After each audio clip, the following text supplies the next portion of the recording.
2년 전 겨울 새벽 컨베이어 벨트에 끼어 숨진 고 김용균 씨.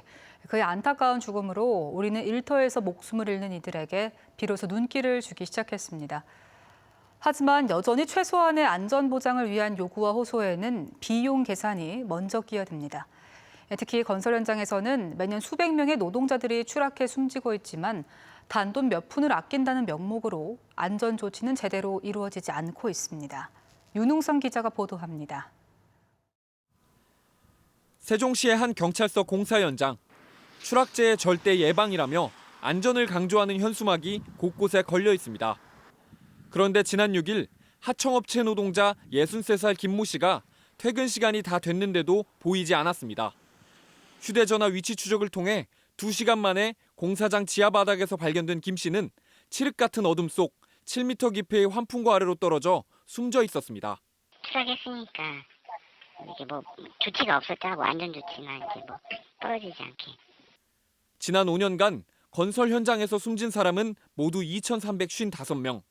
이 중 58.1%, 즉 절반 이상이 추락사였습니다. 올해도 상반기에만 벌써 126명이 공사 현장에서 떨어져 숨졌습니다. 공사장 추락 사망의 주요 원인으로는 부실한 비계가 지목됩니다. 비계는 높은 곳에서 작업자가 발을 딛고 서는 공간으로 철제 파이프를 조여 발판을 만드는데 작업 도중 고정 장치가 풀리면서 사고가 나는 겁니다. 이를 보완해 공장에서 아예 조립식으로 제조돼 나오는 시스템 비계는 훨씬 안전하지만 설치된 곳은 4곳 중 1곳에 불과합니다. 왜일까? 결국 비용 때문입니다. 일반 철제 비계 단가는 제곱미터당 9,964원.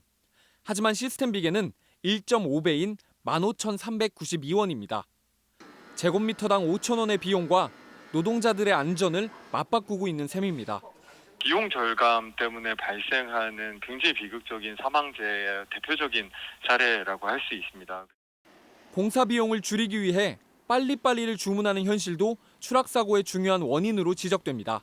공기의 압박 등등으로 인해서 하청 노동자가 무리하게 작업을 할 수밖에 없는 그 건설 현장의 고질적인 고용 구조 때문에 추락사가 계속 반복되고 있는 건데 정부에서는 그런 부분들은 개선하지 않고 노동을 비용으로만 따지는 잘못된 인식이 근본적으로 개선되지 않는 한 비극적인 사고는 되풀이될 수밖에 없습니다.